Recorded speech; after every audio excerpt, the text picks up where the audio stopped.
Assalamualaikum warahmatullahi wabarakatuh.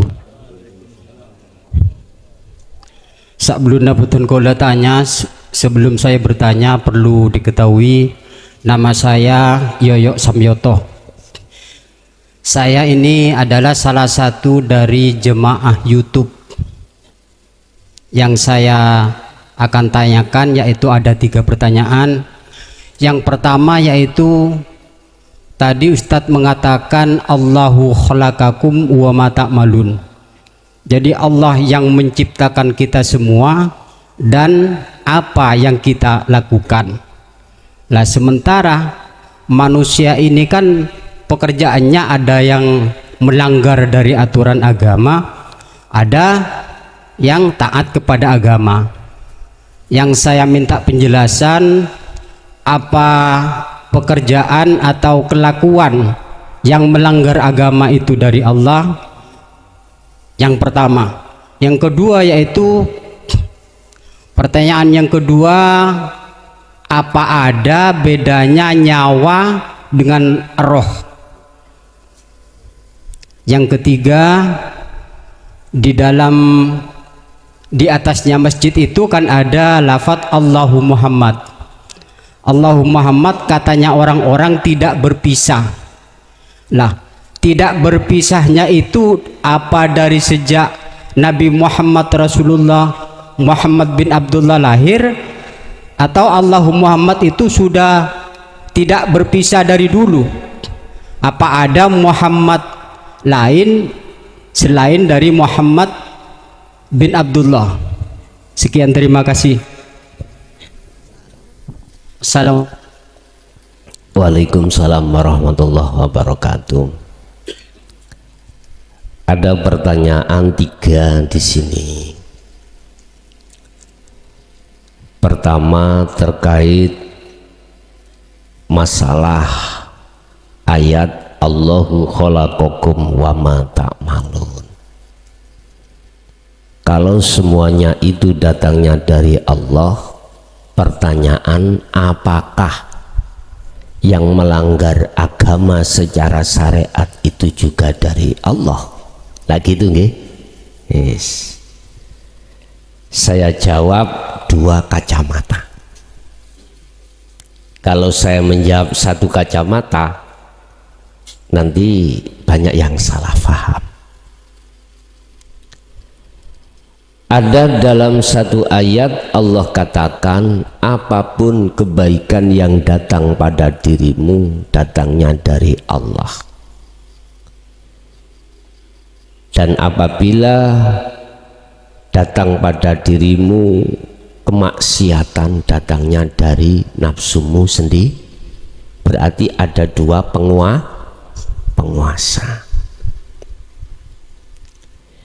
Ini kalau kami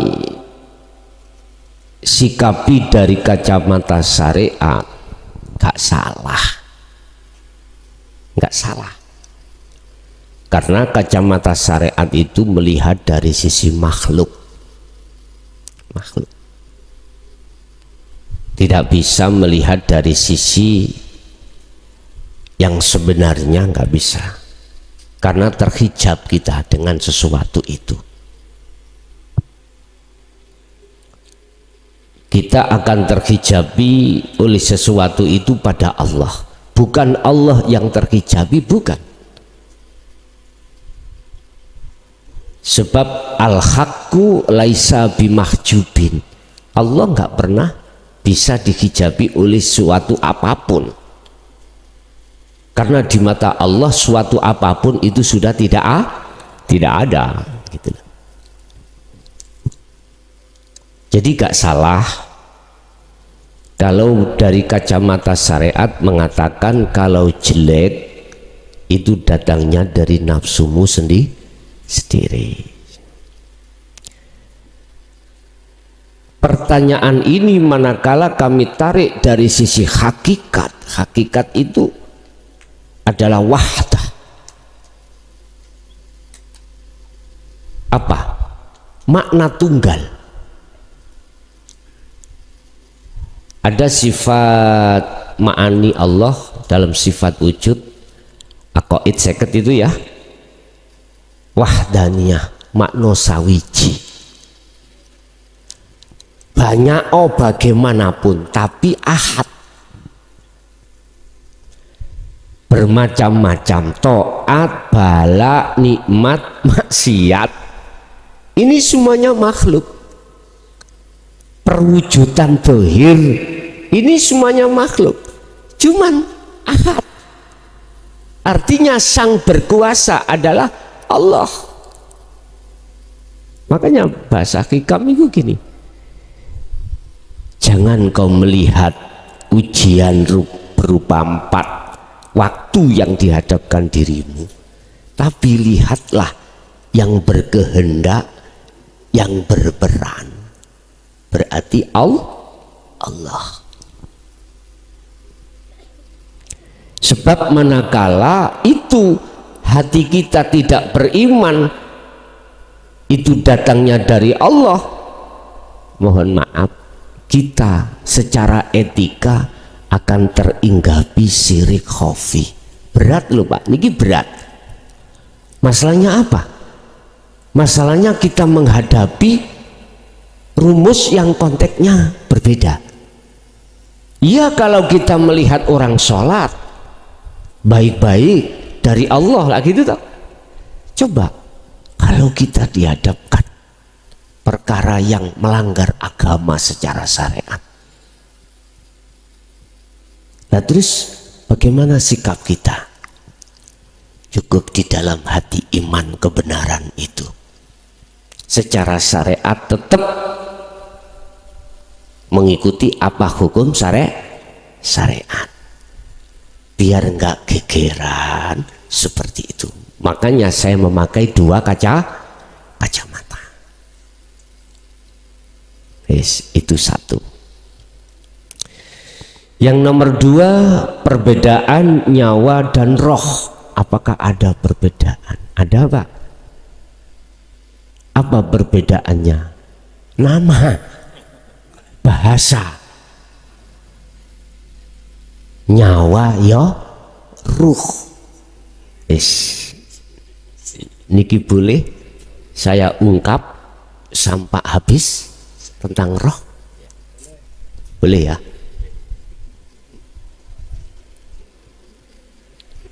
Tolong bagi yang masih ganjel di hati, tahan dulu. Tahan dulu, tinggal rokokan. Baik yang ada di YouTube live ataupun yang di majelis, barangkali keterangan saya nanti ada nggak nyamannya hati jenengan, alias belum klik, belum dong, duren jangkoan leren rokokan. Belum saya sumet nih. Nyawa iku basa Jawa. Maduranya apa? Nyabe.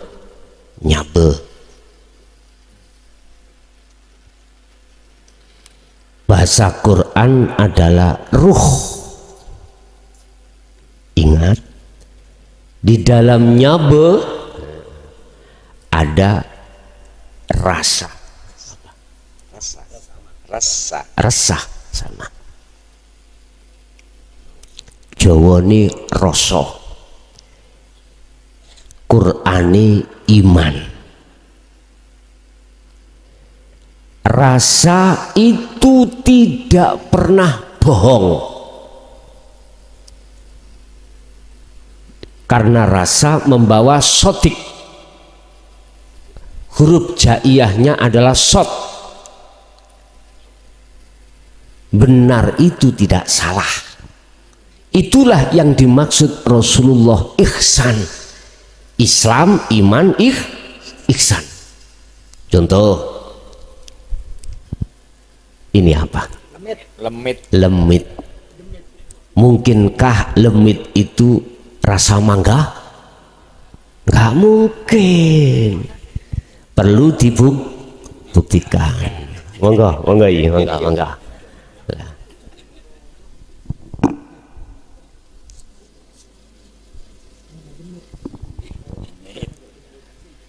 Sadarkah jenengan tak jak nyantai ngeten iki?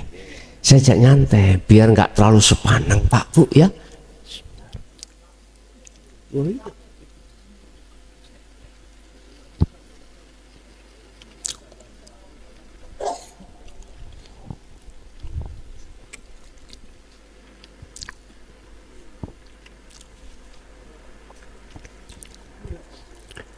Siapa yang membangunkan rasa di dalam roh, nyawa, apa tadi? Nyabe, maka Allah akan menyalakan nur makrifat dalam hati Anda.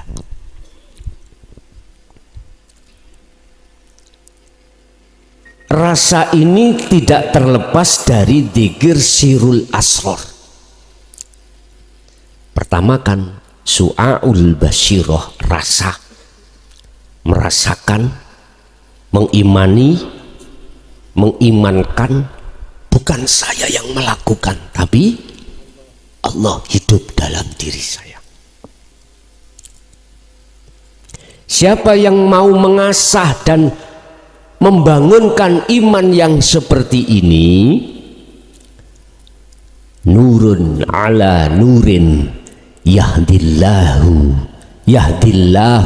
linurihi mayyasha. Allah akan mendatangkan cahaya di atas cahaya yang disebut cahaya ma'rifat untuk menerangi hati jenengan mayyasha, hamba yang dikehendaki. Mohon maaf, hanya orang yang sudah menerima dinul haq inilah yang akan membangunkan rasa tadi, iman tadi. Makanya saya sebut di dalam roh ada iman, di dalam nyawa ada rasa, di dalam rasa ada cahaya. Lah cahaya inilah Pak, sengaja Allah datangkan terhadap hamba yang dikehendaki supaya ruh itu bisa sampai pada Allah. Sebab di dalam cahaya ada urip atau hidup, itulah Allah subhanahu. Tatkala ruh sudah sampai pada Allah, la ibsorun wa mubsorun wa basorun, nama roh itu sudah tidak ada, nama Allah sudah tidak ada. Kalau begitu, apakah roh itu Allah?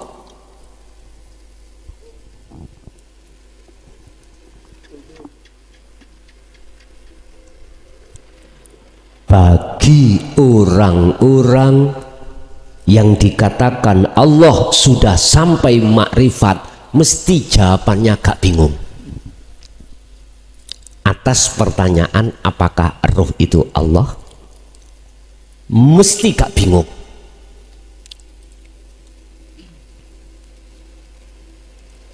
Jenengan sih bingung badan.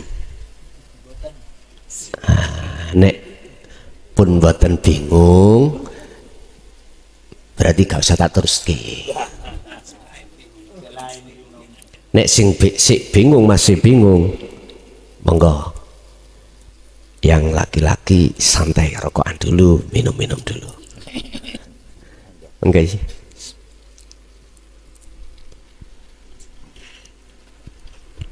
Jawabannya ya dan tidak.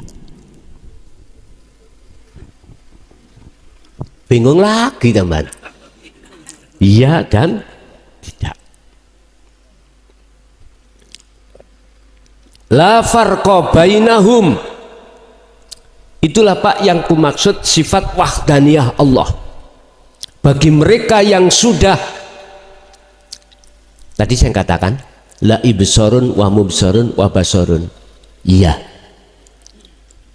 Tapi tidak, bukan maksudnya tidak itu, maksudnya tidak itu manakala dilihat dari sisi dohir, dilihat dari sisi batin, ya. Tapi apapun alasannya, ini tidak akan pernah bisa diterima bagi kita yang belum sampai makrifat pada Allah. Si bingung. Sama ketika saat saya masih di perjalanan tadi, Pak, di mana sih pedepokan Hakikatul Insan? Bingung toh? Bingung, Pak. Enggak pernah ke sini saya. Si di angan-angan. Di mana ya? Nanti sebelah mana ya? Terus dipesan, Gus, kalau berangkat pakai mobil kecil aja, jangan mobil besar. Itu sudah ada bayangan. Oh, berarti jalannya kecil. Tapi belum benar, Pak. Masih katanya.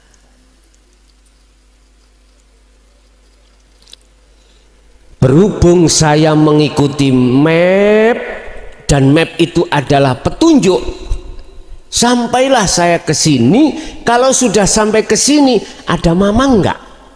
Belas enggak ada. Keyakinan penuh, ya ini tempat yang kutuju. Udah, kalau di sini udah enggak ada hati mamang. Hakul basiroh sudah. Ya aku iki Allah. Di situ nanti. Masih munting.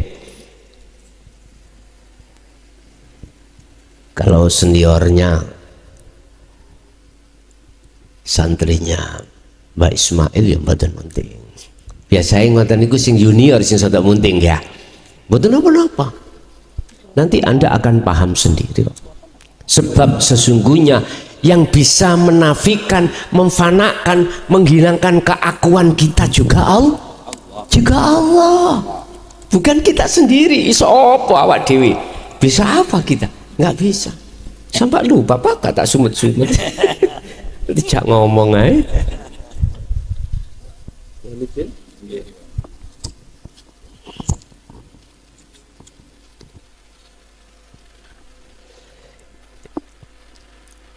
Berarti ruh adalah manifest dari Allah, isarohnya Allah. Dengar tidak?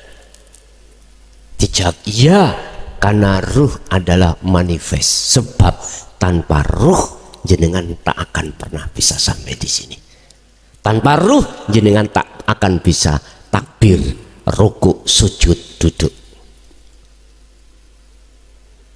Berarti ruh itu urip. Ya, bagi mereka yang sudah makrifat pada Allah. Jelas ya? Wes jelas kok. Lanjut. Yang ketiga. Di atas masjid itu ada tulisan Allah Muhammad, ngaten nggih. Terus itu tidak berpisah. Apakah itu hanya terjadi pada saat waktu Muhammad ibnu Abdillah? Apakah juga sebelumnya atau sesudahnya ini? Pak, tolong dilihat di dalam surah Al-Kahfi ayat 110, Pak. Allah katakan, kul, katakan Muhammad,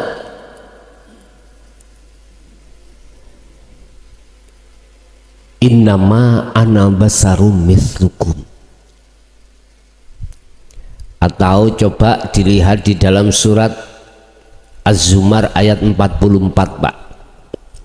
Kul, katakan Muhammad, lillahi syafa'ah jami'ah. Lillahi syafa'atu jami'an. Katakan Muhammad, sesungguhnya kau itu makhluk insan basar sama dengan yang lain. Sifatmu itu tidak bisa apa-apa. Itu Al-Kahfi tadi, Pak. Berarti Muhammad itu makhluk. Itulah nama jasad jenengan, bukan nama roh loh ya, nama jasad. Seluruhnya yang disebut makhluk, khususnya bashar, manusia, itu disebut Muhammad secara hakikat, bukan secara syariat. Kalau secara syariat Muhammad itu hanyalah ibnu Abdillah. Katakan Muhammad lillahi, ku tetap kedua Allah, bu asyafaatu, pertolongan jami'an kelawan sekabiani, semua milik Allah pertolongan itu. Terus maksudnya apa? Gini, Pak, saya jawab sebelum atau sesudah atau saat atau sesudah zaman baginda Rasulullah Muhammad ibnu Abdillah, secara hakikat Muhammad dan Allah itu satu kesatuan, tidak bisa dipisahkan, sehingga muncullah dua kalimat syahadah. Tetapi ini nanti disyahadat ahadkan, syahadat tunggalkan. Syahadata ini itu kan dua, Pak. Bersaksi terhadap Allah, bersaksi terhadap Muhammad. Secara syariat cukup saya bersaksi sesungguhnya Allah sebagai pencipta alam itu adalah Tuhanku yang wajib ku sembah. Walaupun belum ma'rifat ya, secara syariat sah. Terus wa asyhadu anna Muhammad Rasulullah, berarti kita beriman bahwasanya Rasulullah Muhammad ibnu Abdillah itu Nabiullah akhir zaman, Rasulullah akhir zaman, is Nabi yang diutus. Nah, ngerti nih? Padahal kita belum bertemu. Yes. Kalimat syahadah, bersaksi, melihat, wajib yang melihat tahu siapa yang dilihat. Itu kalau kita bicara syahadat yang benar. Bersaksi yang benar adalah yang menyaksikan wajib tahu siapa yang disaksikan. Akhirnya dinaikkan. Siapa yang kau saksikan? Allah. Allah yang bagaimana? Akhirnya dijawab, naik hakikat ke makrifat, baru syahadatmu benar. Muhammad siapa? Makhluk. Iku Rasulullah, utusane Allah. Berarti jasmani jenengan atau makhluk semua itu bisanya gerak sebab digerakkan Allah. Lagi itu toh, berarti status makhluk itu sebagai utusan, hidup di dalam makhluk sing ngutus. Berarti bisanya jenengan gerak, berdiri, rukuk, sujud, status Anda ini sebagai Muhammad. Secara hakikat makhluk bisanya gerak sebab diperintah Rasulullah, diperintah Allah sebagai utusan Allah. Sekarang tunggalkan syahadatmu itu. Piye? Tauhidkan syahadatmu, berarti yang melihat dan yang dilihat satu pelaku. Siapa? Allah. Berarti yang melihat Allah, Allah sendiri. sendiri. Bagaimana mungkin sifat hakikat makhluk itu tidak ada? Adam alias Adam, sifat wajib Allah itu ada, wujud. Bagaimana mungkin perkara yang tidak wujud bisa melihat yang wujud? Nggak mungkin toh? Berarti yang bisa melihat yang wujud adalah yang wujud sendiri. Makanya itulah maksudnya la ilaha illa ana. Bis. Berarti jawabannya nggih. Baik sebelum Nabi Muhammad, saat Nabi Muhammad, sampai kapanpun Muhammad dengan Allah tidak bisa dipisahkan. Jenengan nggak iso dipisahkan antara roh dengan jasad ini, karena masih di dunia. Sing ngutus ambek sing diutus itu nggak bisa dipisahkan. Kalau filmnya masih main, kalau filmnya gak main ya wis mlebu kotak semuanya udah. Oke, ada lagi, monggo.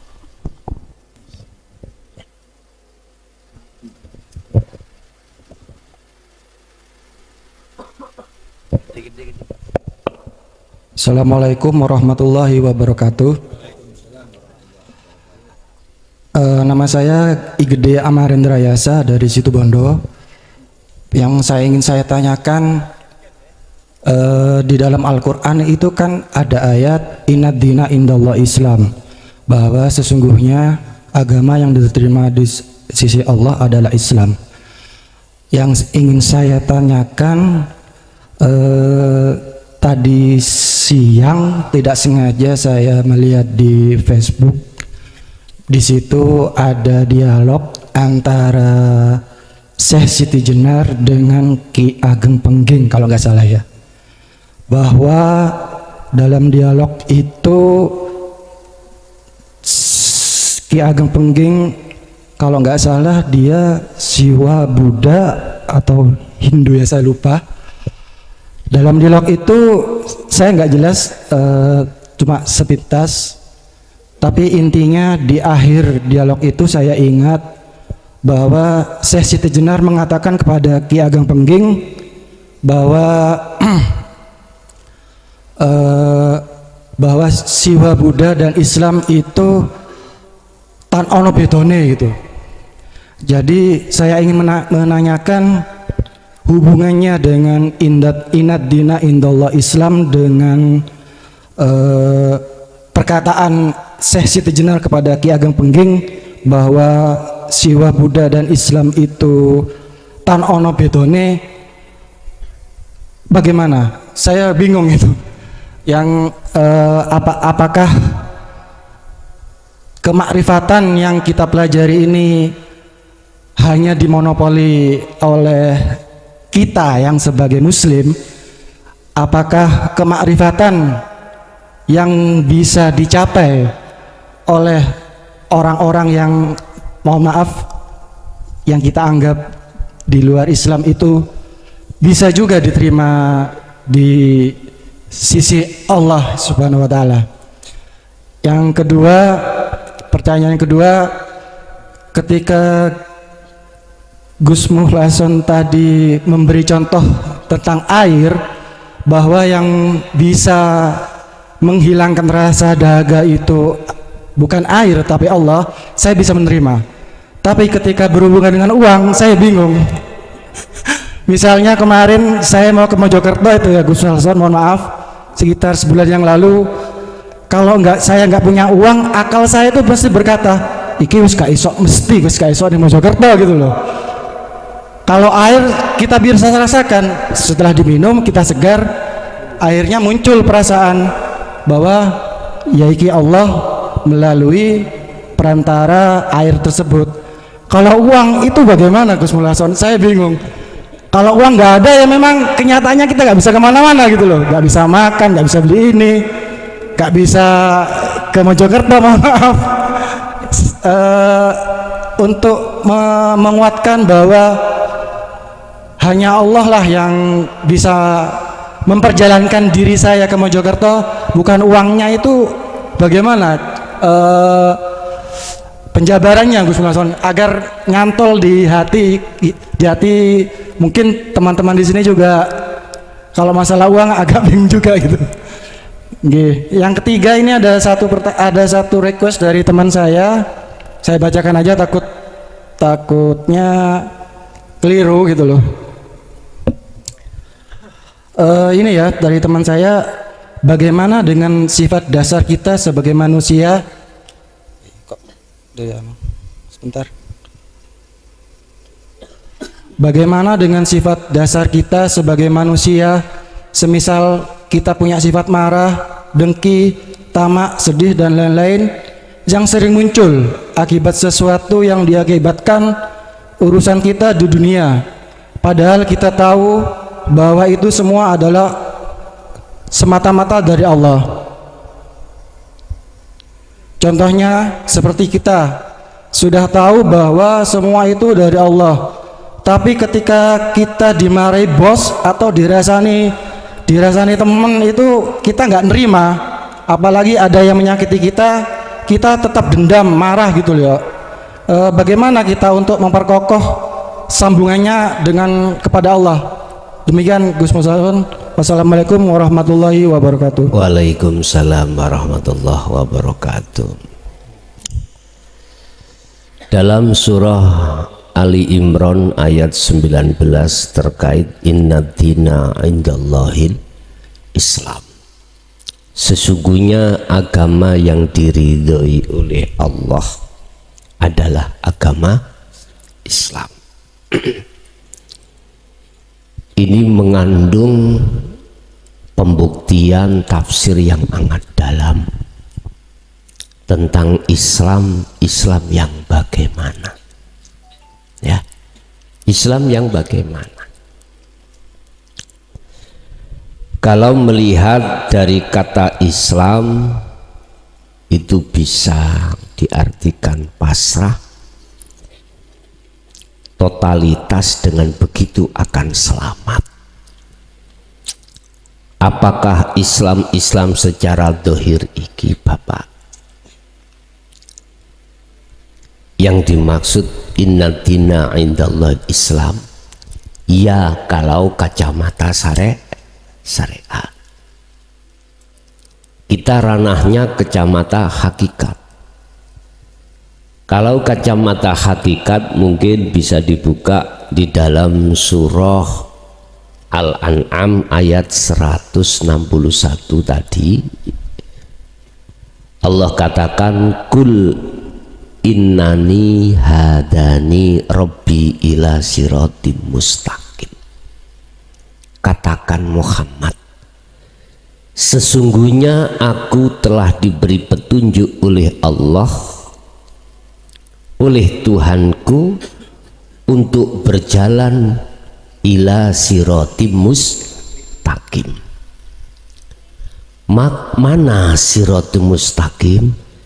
Dinan kiaman millata Ibrahim hanifa. Itulah agama yang lurus. Maksud dari agama yang lurus adalah di mana rohaniah jenengan hanya beriman pada Allah. Allah kan namanya wong Islam, ya. Tuhan mulai zaman Nabi Adam sampai zaman sekarang tetap ya Esa itu ditarik wong Islam, innallaha huwa rabbi wa rabbukum, namanya Allah. Kalau ditarik ke agama yang lain jelas namanya beda, apalagi bahasanya beda. Allah secara Arab, Wong Jawa urip Odi pangeran, Gusti pangeran. Sekarang agama yang lain jelas bukan Allah. Nyun sewu, mohon maaf kalau hati kita belum masuk ke ranah kacamata hakikat, mesti kita fanatik dengan nama, dengan bendera itu. Sing Islam, ya Allah, harus Allah, lah gitu dah. Terus yang Nasrani Allah, Hindu, Buddha beda. Tapi jikalau kita sudah masuk ke ranah hakikat, mohon maaf Bapak Ibu, kita sudah tidak fanatik dengan nama. Kita masuk pada substansinya yang laisa kamislihi. Mangane bahasane teng mriki Robbi. Innani sesungguhnya saya, kata Rasul, iku dapat hidayah dari Robbi, pangeranku, lah Tuhanku, ila siroti mustaqim, untuk berjalan di atas jalan yang lurus, yang tegak. Artinya beliau itu imannya itu hanya pada laisa kamislihi syai'un itu. Sekarang dimudahkan ke Allah, selain Allah tidak, loh, gitu loh.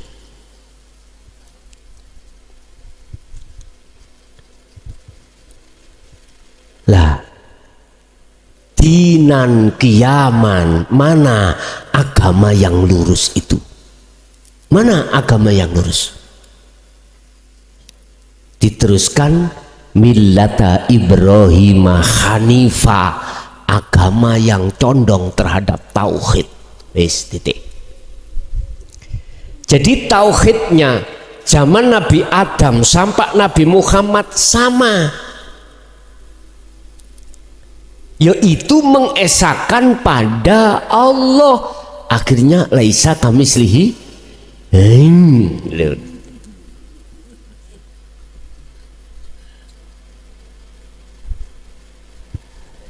Siapapun kalau sudah mengikuti iku wa makana minal musyrikin,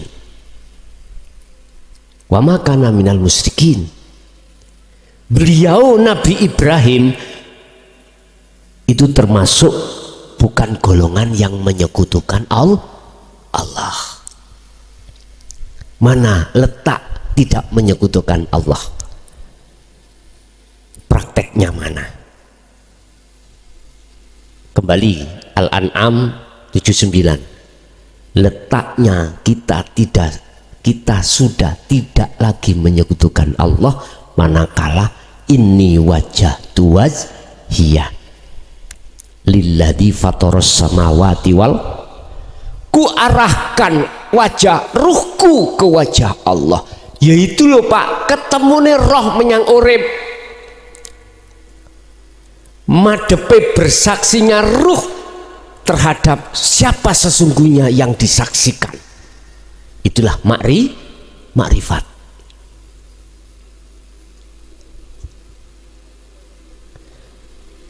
Pertanyaannya, apakah agama Buddha, agama selain Islam secara lahir, gitu, manakala hatinya itu bertauhid, apakah dia itu termasuk golongan wa ma kanu minal musyrikin, termasuk golongan yang mengikuti Nabi Ibrahim wa ma kana minal musyrikin?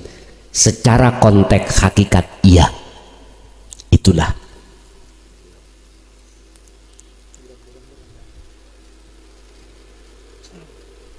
Resiko Pak ngomong itu nih S2. Berarti Boleh kita secara fisik Islam, tapi ruhaniyah yo harus Islam. Artinya harus selamat, harus pasrah. Kita bisanya wa aslimu lahu, sebelumnya itu harus wa anibu ila rabbikum, harus makrifat kepada Allah terlebih dahulu baru bisa dikatakan Islammu sempurna. Jadi yang dimaksud inna dina indallahi Islam, miturut pandangan hakikat ruhaniyah yang sudah sampai makrifat Allah. Saya tidak melihat casing, tidak melihat bendera, tidak melihat jasad, enggak. Nah, terus pertanyaannya sekarang saya terhadap selain agama Islam, apakah di dalam kitabmu sekarang diajarkan untuk mengesahkan Tuhanmu? Enggak. Kalau enggak, tinggalin, masuklah di dalam agama Islam secara fisik, karena disinilah diterangkan sampai terhadap rohaninya. Mohon maaf, saya tidak promosi, tidak menyuruh, saran aja. Kalau di dalam agama jenengan itu ada pengajaran tentang dinut tauhid, hakikat makrifat untuk mengesahkan Tuhan, silakan.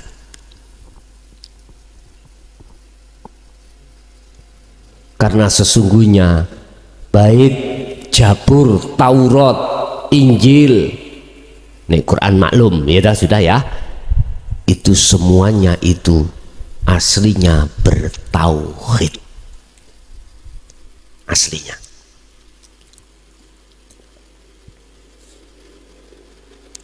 Urusan kitab yang sekarang tidak ada tauhidnya misalkan, wallahu alam. Cuman saya kasih saran aja, jikalau di dalam agama jenengan itu nggak ada pengajaran tentang tauhid, ya udah carilah yang bertauhid dengan pertimbangan hari masa depanmu. Berarti masa depanmu itu setelah kematian. Di dunia, lebih-lebih setelah di dunia. Jikalau saran saya jenengan abaikan, itu urusan jenengan, itu bukan urusan saya ya. Pertanyaan berikutnya, belum uang. Oh ya, uang nomor 2. Bagaimana kami bisa menguatkan iman pada Allah ketika saat masalah uang, masalah fulus? Ya kalau air saya nyantol, kalau uang gimana? Gini, jenengan harus berpedoman ayat innahu bikulli syai'im muhit. Sesungguhnya Allah itu melimputi atas segala hal apapun, termasuk uang. Fungsi uang nggak sama dengan fungsi air tadi. Uang lebih luas, bisa untuk apa-apa. Walaupun secara akal memang begitu, maka ketika ada uang, tetap imanmu harus pada Allah. Uang kan punya fungsi, Pak, ya, untuk ini, untuk itu. Lah, fungsinya itu loh, di dalam fungsi itu ada Allah.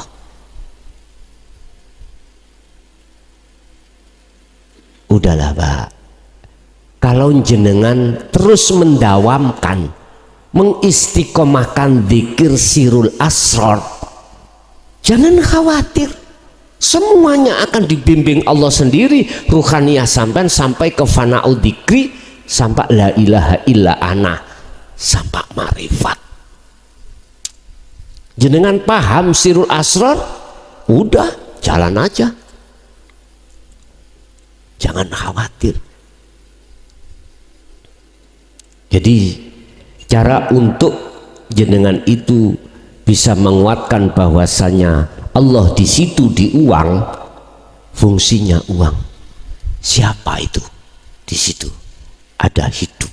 Itulah Allah Subhanahu wa ta'ala. Yang ketiga, request dari temannya terkait sifat dasar kita sebagai manusia, itu ada sifat basariyah. Ada dua, Pak, basariyah dan basiroh. Kalau kita belum sampai makrifat pada Allah, yang muncul dalam diri kita itu pasti sifat basariyah. Lah, sifat basariyah itu cenderung kita itu berbuat jelek. Apakah hasud, apakah riya, takabur, dendam, dan lain sebagainya. Terus bagaimana tatkala itu muncul kita mensikapinya? Kembali lagi pada sistem awal. Sifat basariyah itu laksana kuda. Kalau kuda masih liar, nggak bisa kita pakai untuk cari penumpang, cari uang itu Pak, dokar itu Pak ya, nggak bisa. Harus dijinakkan dulu, diajari dulu, baru kita ajak. Artinya apa? Mohon maaf, hanya dengan jenengan itu selalu berzikirlah, maka sifat-sifat yang jenengan maksud tadi bisa panjenengan siasati. Akhirnya nggak muncul dendam, nggak muncul takabur, nggak muncul riya dan lain sebagainya. Karena yang terjadi, hatimu itu hanya melihat Allah, sekalipun jeragan sing ngoring, jeragan ngoring-ngoring, kalau nggak salah kita nggak mungkin dioring. Udah melihat hidupnya Allah aja di situ. Yang maksudnya Allah nguring-nguring kita sebetulnya sayang pada kita, supaya tidak melakukan pelanggaran kedua kali. Itu caranya.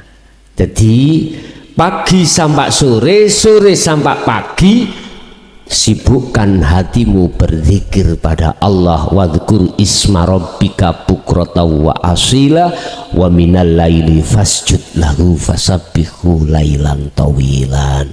Al-Insan 2526. Iku nek gelem, kalau mau. Sebetulnya munculnya dendam miturut sifat basariyah wajar Pak, wajar. Tapi nek dijarno suwe-suwe kurang ajar. Namanya kuda itu manakala liar wajar. Kalau kita biarkan sampai kapanpun nggak bisa untuk kita buat cari penumpang, nggak bisa. Harus kita jinakkan dulu. Cara menjinakkan yaitu tadi berzikir. Berarti kalau cara menjinakkan kuda bagaimana Pak? Saya itu 2 kali dijatuhkan kuda. Sungguh, di rumah kan ada kuda 2, hitam Khalid, yang agak merah itu Laskar namanya. Itu saya dijatuhkan lah. Tapi yang membuat saya tidak bisa berpikir, ketika saya dijatuhkan nggak ditinggal, ditunggu. Tapi kok dijatuhkan tapi ditunggu. Mestinya dijatuhkan ditinggal lari, enggak, dijatuhkan ditunggu. Berarti mohon maaf, sejelek-jelek nafsu ya, itu ada benarnya. Apa benarnya? Karena diperintah Allah. Coba nafsu kalau tidak diperintah Allah bisa nggak goda kita? Nggak bisa. Surat Al-Hijr ayat 39-40 dibuka. Ketika iblis sebelum diusir Allah dari surga ke dunia, dua rekom yang diberikan Allah, dua permintaan iblis terhadap Allah yang disetujui Allah. Pertama, tidak mati-mati kalau tidak hari kiamat. Nafsu itu tidak akan goda, terus goda sampai kematian jenengan. Ya, jenengan mati baru nafsu niku. Yang kedua, nyuwun izin datang Allah, minta izin pada Allah supaya menyesatkan Adam dan anak putunya, termasuk kita. Allah mengatakan, iya, berarti kan direstui, gitu, direstui. Berarti nafsu iku yo gak salah, iblis yo gak salah, karena iblis dapat izin restu. Ini kita tidak akan menyalahkan iblis manakala kondisi ruhaninya kita sudah ke akad, Pak, sudah ke makrifat. Kalau belum, ya masih nyalahkan aja.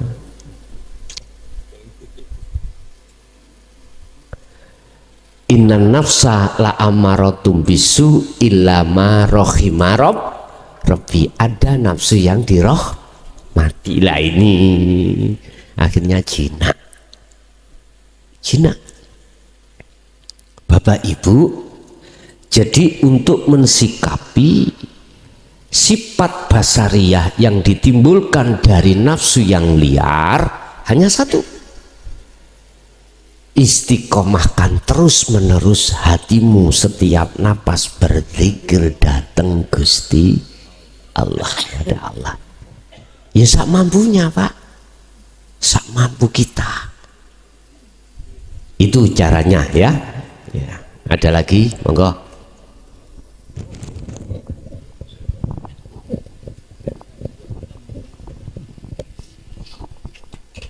Nyondet sih. Oke. Keyon. Assalamualaikum warahmatullahi taala wabarakatuh. Saya dari sektor utara, Gus. Nama saya Yanto dari Gumuk. Ini sebelum guru saya meninggal atau wafat, pernah mewasiatkan satu kitab yang berjudul Sangkan Paraning Urip atau Sangkan Paraning Dumati. Nah, ilmu Sangkan Paraning Dumati itu tertera di sana, Gus. Ada martabat 7 yang disebut dengan la ta'yun. Dalam kitab Sirul Asror disebut waton asliun. Kalau dalam kitab Kasifatus saja disebut dat. Nah, tadi sempat disinggung sama Gus Muhlason bagaimana cara menyempurnakan tentang kehidupan dan kematian agar ruh kita tidak sesat jalan. Mohon penjelasannya, Gus. Terima kasih. Assalamualaikum warahmatullahi wabarakatuh.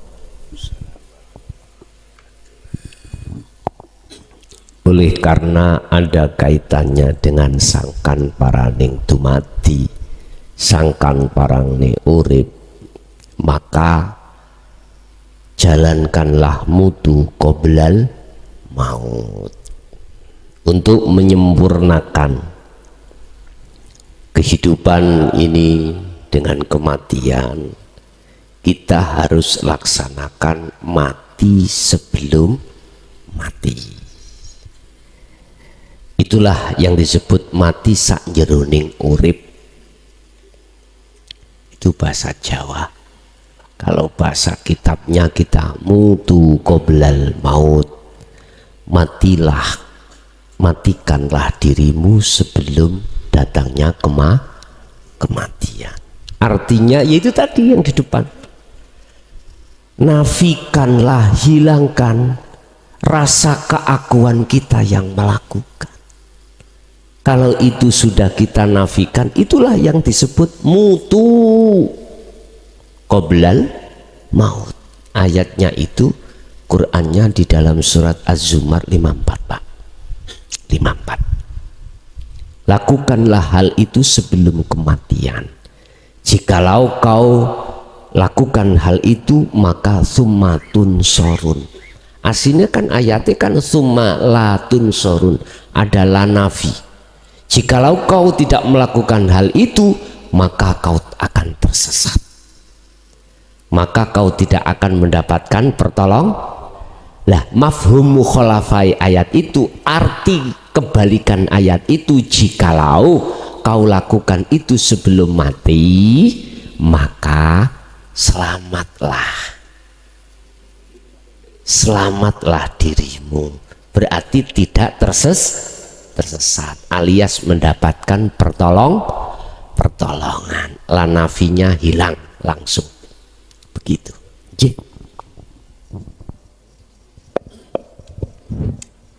Assalamualaikum warahmatullahi wabarakatuh. Tadi disebutkan Gus bahwa ruh adalah manifestasi dari Allah. Yang ingin saya tanyakan, bagaimana dengan jasad? Karena disebutkan di dalam Asmaul Husna bahwa Allah ad-dhahiru wal batinu. Mohon penjelasannya Gus. Wassalamualaikum warahmatullahi wabarakatuh. Waalaikumsalam warahmatullahi wabarakatuh. Mungkin kita masuk dalam ayat wa min waraihim barzakhun ila yaumi yub'atsun. Ada hari kebangkitan di mana Allah membangkitkan jasad itu yang tadinya berpuluh-puluh tahun, bahkan ratusan, bahkan ribuan tahun yang sudah jadi tanah. Dan itu sangat mudah bagi Allah untuk membangkitkan daripada menciptakan Adam sebelum ada jasad. Maksudnya gini Pak Bu, ketika bopolan biu, Bapak Ibu, ketika Bapak Ibu kita ada hajat, paham nggih? Ada hajat, itulah proses iradah Allah untuk mewujudkan kita sebagai anaknya bapak dan ibu. Tapi sebelum hajat itu datang, ketahuilah sesungguhnya yang namanya Nur Muhammad, wiji kang dumadi, wiji yang terjadi pada diri hidup, wiji kang dumadi pada diri urip, wiji kang dumadi sak jerone urip, itu sudah terjadi. Ini kan urusan roh. Berhubung yang ditanyakan jasmani, bopolan biung, ibu dan bapak punya hajat. Ketika hajat itu sudah terjadi, itulah yang kumaksud pertemuan antara ruh dengan jasad. Jasad Allah ciptakan dari sari pati tanah, bahasa sekarang min nutfatin, dari nutfah. Lah nutfah itu yo asale sangka sari pati. Mohon maaf, luwih mudah membangkitkan sesuatu yang sudah ada daripada menciptakan sesuatu yang belum ada. Ila yaumi yub'atsun, ada hari kebangkitan nanti. Bahasa syariat dulu saya kupas. Seluruh manusia akan dibangkitkan, yang tujuannya untuk mempertanggungjawabkan semua perilaku saat ketika ada di dunia. Ini terjadi sok di hari akhir atau hari setelah hari kiamat. Dan itu secara fisik memang terjadi Bapak Ibu, terjadi. Cuman secara hakikat kebangkitan itu bukan tempatnya ada di jasmani, di rohani. Secara hakikat ya, hakikat. Kapan? Ya saat-saat jenengan ini sudah mendapatkan ma'ul hayah, air kehidup. Mana air kehidupannya? Nggih, mohon maaf, jenengan itulah mendapatkan ilmu dari Allah yang disampaikan lewat Mbah Yai. Paham nggih? Itulah ma'ul hayah. Awalnya ruhaniyah kita gersang alias mati. Dikatakan mati, kita itu menjadi tawanan hawa nafsu, menjadi budaknya hawa nafsu. Disebut hati yang mati, ruhaniyah yang mati. Yo ini. Tapi ketika saat datangnya dinu tauhid, kita terima, maka kehidupan sedikit demi sedikit akan muncul tanda-tanda kehidupannya. Berarti kita dibangkitkan dari perbudakan hawa nafsu. Siapa panjenengan yang sudah melaksanakan hari kebangkitan secara hakikat, mohon maaf, estu mohon maaf, inilah yang dimaksud Rasulullah 8 golongan orang besok itu semuanya tidak mendapatkan payung dari Allah kecuali 8 golongan ini. Ya ini maksudnya, yang dapat payung itu apa? Perlindungan Allah, perlindungan rahmatnya Allah. Tetap secara akhirat miturut pandangan syariat ikut terjadi ya seperti di dunia ini, gak jauh berbeda. Cuman perbedaannya hanya golongan satu kiri dan golongan satunya kanan. Golongan satu karena dolanan api ya panas, golongan satunya dolanan banyu ya dingin. Makanya disebut jannah, anar dan jannah itu sebetulnya isaroh, tempat rahmat dan tempat adab. Sama di dunia ini kita mendapatkan neraka api Allah, hati kita selalu panas dan panas, ganjel, susah, gelisah dan lain sebagainya, karena tidak memandang Allah, masih merasa selain Allah yang ada, yang berperan, yang berkuasa dan lain sebagainya.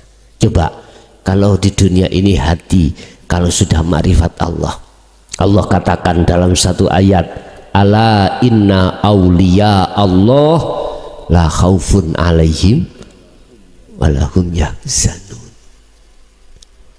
Perai khawatir, perai gelisah, perai takut. Bagaimana jenengan akan takut wong jenengan gak ada? Masa sih Gusti Allah takut? Mokhal toh, kalau Allah punya sifat takut khawatir lah, mokhal toh, mokhal. Inilah yang Rasulullah katakan bi ghairi hisab, golongan tanpa karena tidak pernah ngaku-ngaku. Laksana dompet Pak, ora ning duwite dihitung yok nopo, hisab kan hitung Pak, oleh dihitung sebab dompet ada uangnya. Kalau nggak ada uangnya kok dihitung wong gendeng itu, nggak ada duitnya kok. Epok itu namanya epok, pura-pura lah. Nah, jangan. Ya nggak mungkin lah Pak, wong gak ada uangnya kok dihitung. Karena kita di dunia ngaku-ngaku kuweku baru dihitung, dihisap sampai Allah. Des. Ternyata ditimbang hisapane antarane sing apik ambek sing elek, akeh sing elek. Makanya Rasulullah, ya sahabat, tahukah kau siapa mukhlis itu? Muflis, orang yang muflis, ya, bangkrut. Jawabannya macam-macam. Ada yang dodolan nggak payu, jualan nggak laku, ya, laku tapi nggak dapat uang. Oh bukan itu. Akhirnya dijawab Rasulullah, wong sing muflis itu tatkala di dunia sholatnya lengkap, zakatnya tiap saat, puasanya nggak tahu telat, hajinya bertahun haji. tetapi dia menyakiti orang, mendolimi orang. Bahasa syariat iki naya ngoten, sebetulnya mendolimi Allah.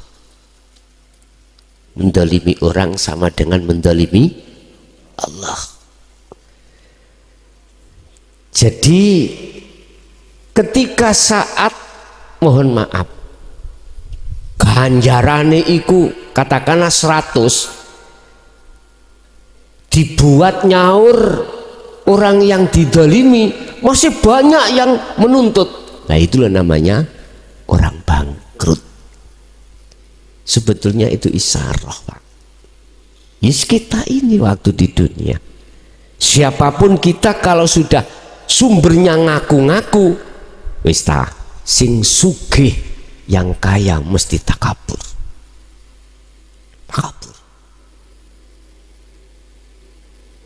Estu sumbernya dari merasa mengakui. Nah, dari pertanyaan terus bagaimana jasad ini tetap Bu ya, secara syariat di akhirat ya terjadi dibangkitkan, tetapi berhubung jenengan di dunia sudah berbangkit, sayakuluna alladzina qalu udkhuluha bisalamin aminin. Malaikat iku katakon marabuka ndak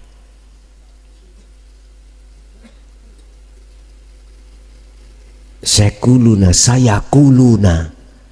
bakal ngomong.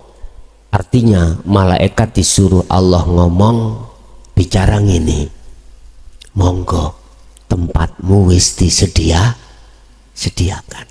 Sampai Rasulullah memberikan satu sindiran dalam hadis, sing sapa wonge barang siapa yang bisa menjawab pitakon pertanyaan malaikat mungkar nakir, tidurnya seperti kemanten anyar.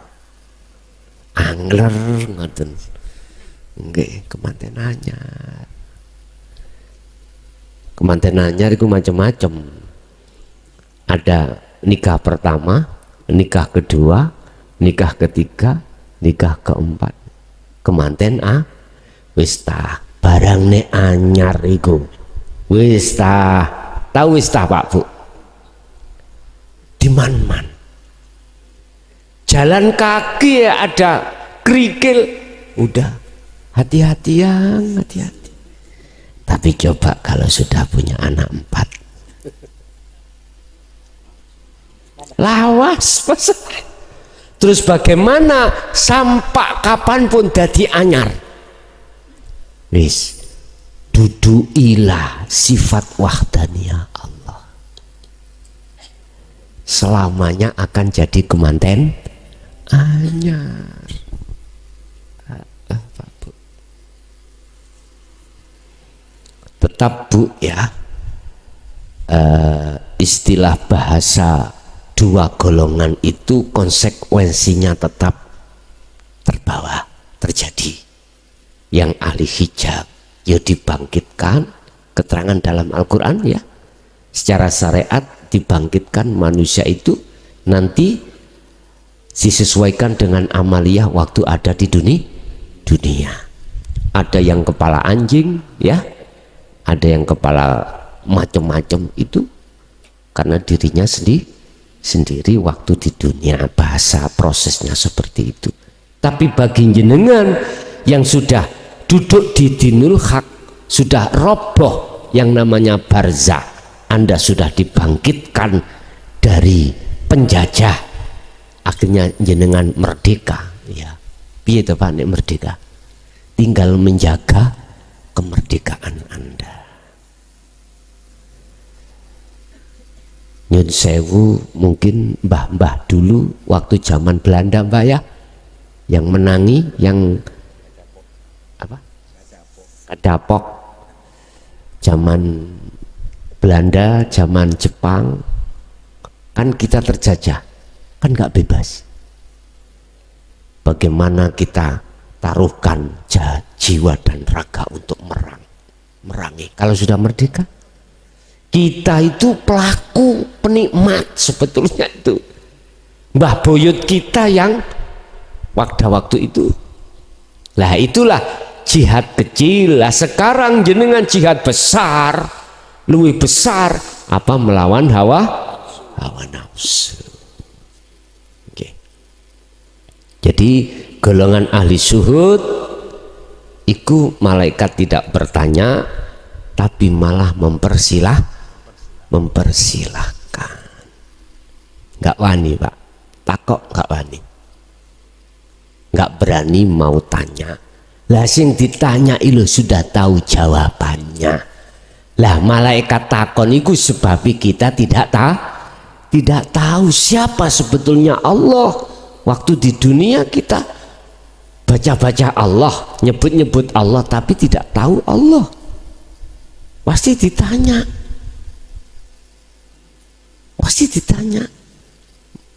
Pak Mudin aja kadang-kadang muruing ya, nalkin kita ya. Lah sebetulnya Pak itu nalkin yang hidup, nalkin yang datang itu loh. Maksudnya lekaso kau kembali pada Allah, karena yang sudah mati waktunya sudah nggak ada kesempatan. Tapi mudah-mudahan aja krungu ya, terus dicatat terus dijawab, mudah-mudahan. Nah, bahasanya kan gitu, mudah-mudahan. Marabbuka, man nabiyuka, man kitabuka, man kiblatuka, dan lain sebagainya.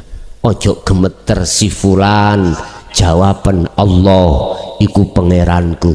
Bagaimana jenengan bisa tahu Allah?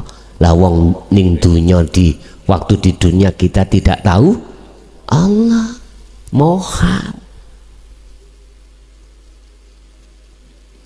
Maka terjadilah hari kebangkitan nanti untuk mempertanggungjawabkan atas semua amaliyah waktu di dunia.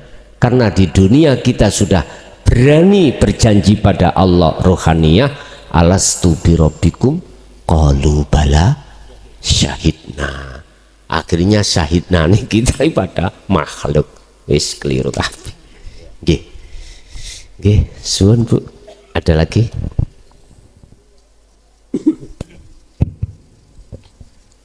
Assalamualaikum warahmatullahi wabarakatuh.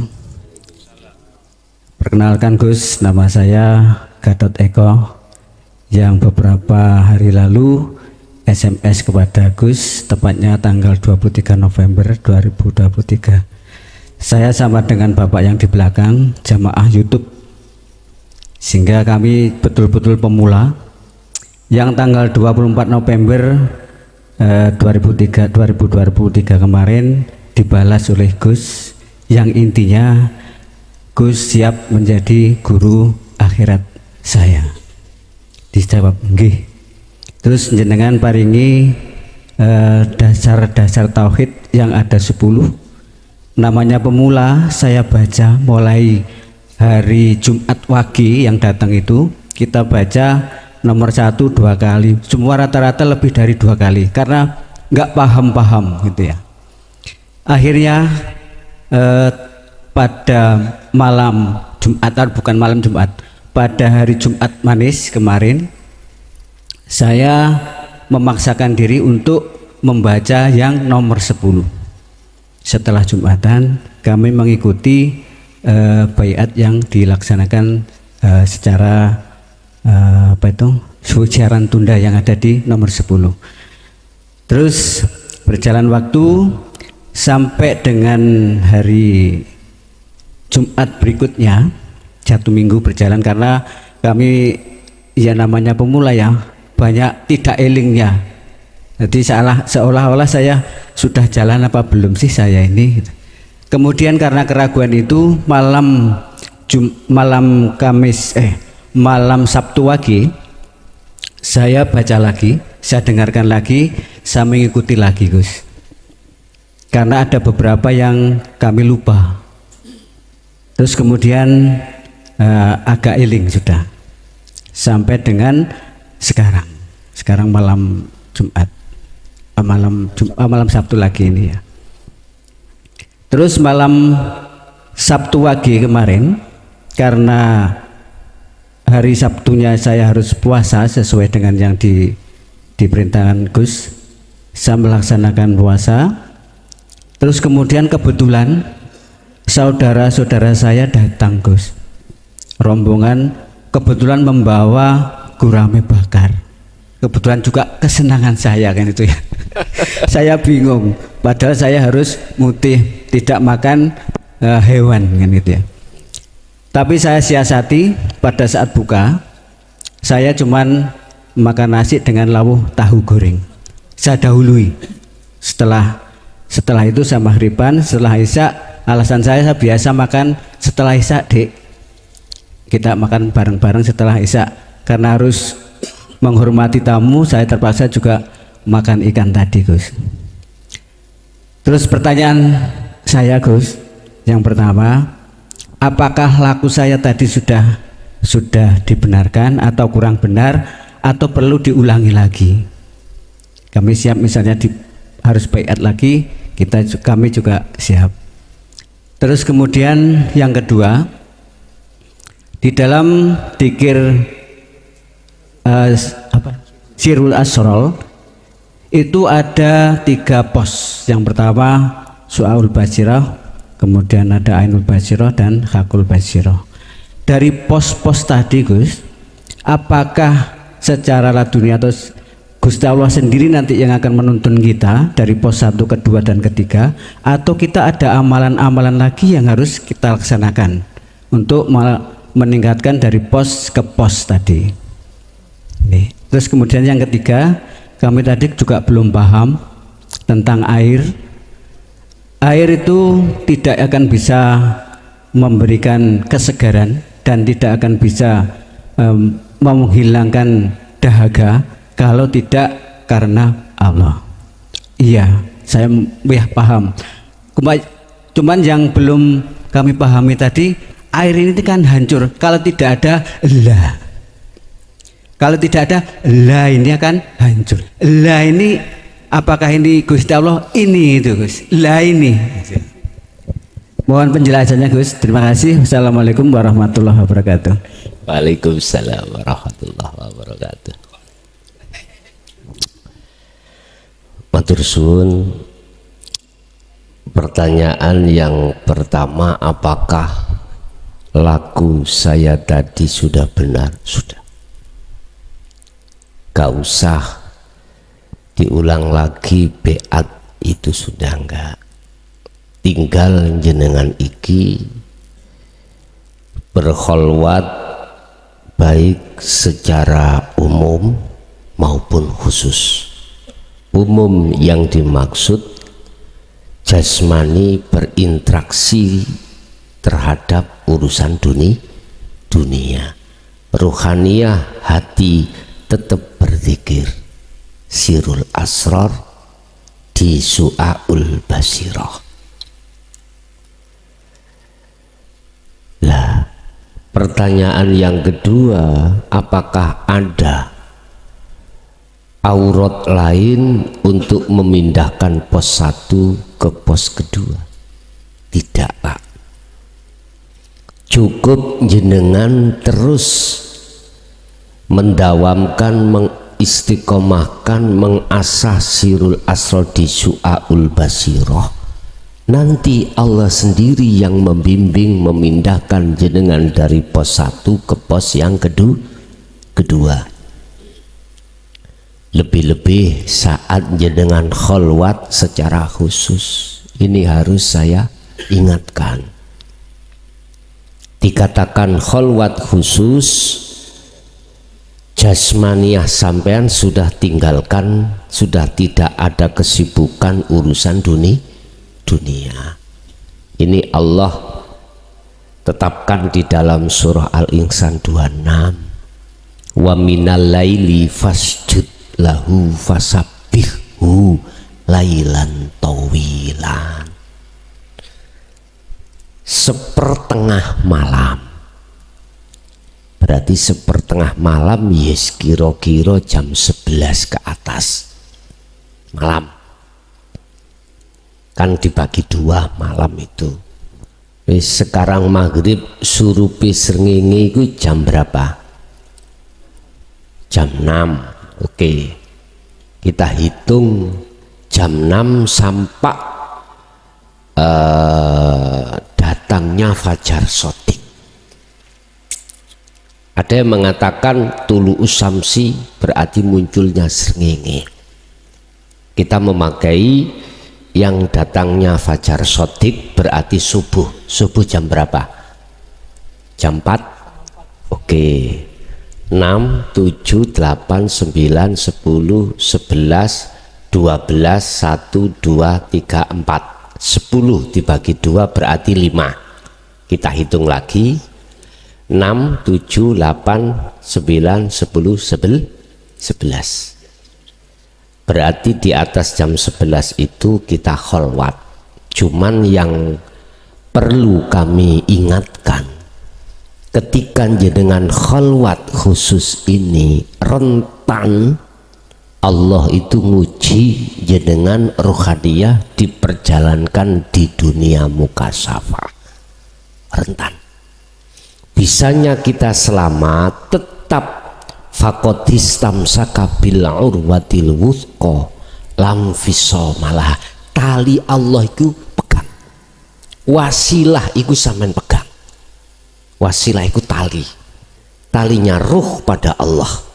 Mana imanul haq, iman yang benar berarti ihsan. Mana berarti imane ati sampeyan terhadap apapun itu hanyalah Allah yang berperan. Berarti ketika saat dimasukkan alam malakut ketemu para malaikat, hati jenengan madepe menyang Allah. Alam Jabarut dihadapkan begebluk, tahu begebluk ya? Bangsane jin, iblis, tetap sampai harus menghadap melihat hidup hidup itu adalah Allah. Lahut kekasih Allah sama di alam surga, alam neraka, alam barzah bertemu terhadap leluhur tetap hati sampai harus mandang Allah. Itu Anda akan selamat. Sampailah nanti pada musyahadah, berarti persaksian yang benar. Leburlah kita semuanya pada saat itu. Urusan ini terjadi, apakah akal ini dilepas Allah atau tidak, terserah. Dilepas bisa jadi jenengan iki tertidur, berarti lewat mimpi. Tidak dilepas berarti keadaan sadar jenengan ini. seperti mi'rajnya Rasulullah ketika saat beliau dipanggil Allah ke Sidratul Muntaha. Hanya itu yang ku pesan. Lah, yang ketiga, apakah iki wujudnya? Iya. Lah wis tak jawab iya ngene iki. Sampeyan ya wis penak jane. Jangan dilihat dengan ainul basyariyah, mata dohir. Mesti jenengan ngomong kosong nanti. Lihatlah dengan ainul basirah, iman. Baru sing wujud akhirnya gak wujud, sing gak wujud akhirnya yaiku sejatine wujud. Maka ainul basyariyah secara syariat membikin satu pedoman wujudnya Allah iku kita akan tahu lewat tanda-tanda wujudnya Allah, yaitu yang diwujudkan dunia dan seisinya itu yang mewujudkan Allah. Dengan adanya wujudnya dunia seisinya itu tetanda adanya Allah. Rumus kita di syariat gitu. Kita melihat wujudnya Allah, syariat yakin kalau Allah itu ada, kita melihat yang diwujudkan.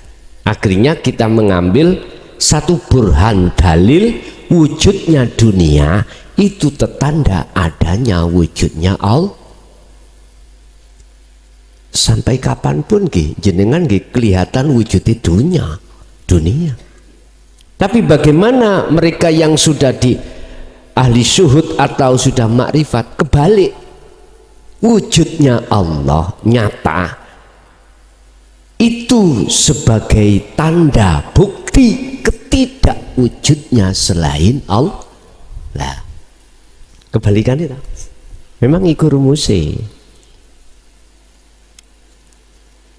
Makanya saya selalu memakai dua kacamata biar jenengan gak salah paham.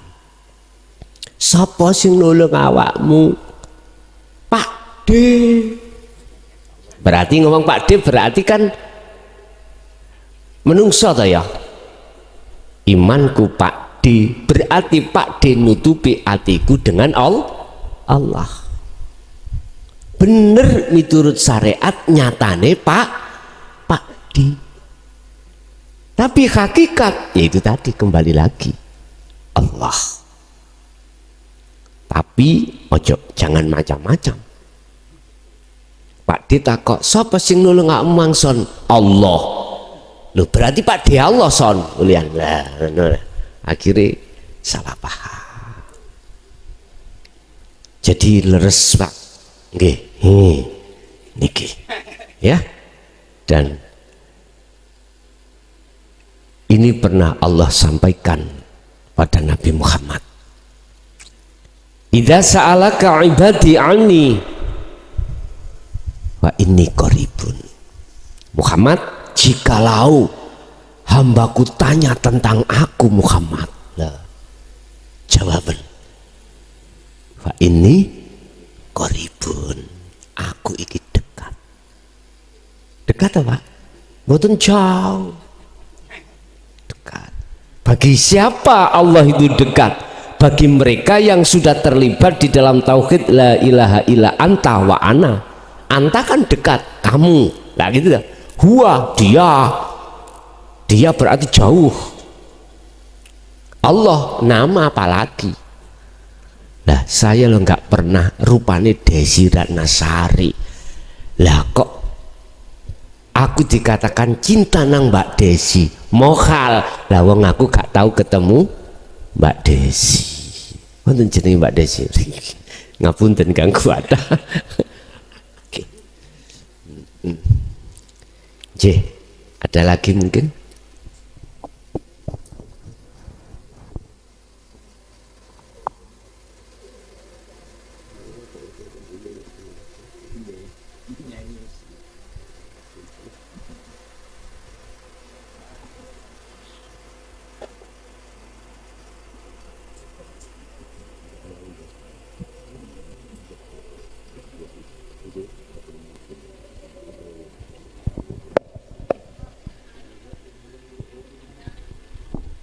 Masih ada. Model ngeten nggih monggo, model ngeten nggih monggo. Mana yang mudah sampean? Gitu nggih. Fa aina ma tuwallu fa thamma wajhullah. Dimanapun kau menghadap, mengarah, di depanmu ada wajah Allah. Ini jengkel itu Pak ya. Nyuwata. Al-haqqu laisa bimahjubin. Allah itu al-haq, tidak bisa ditutupi dengan suatu apapun.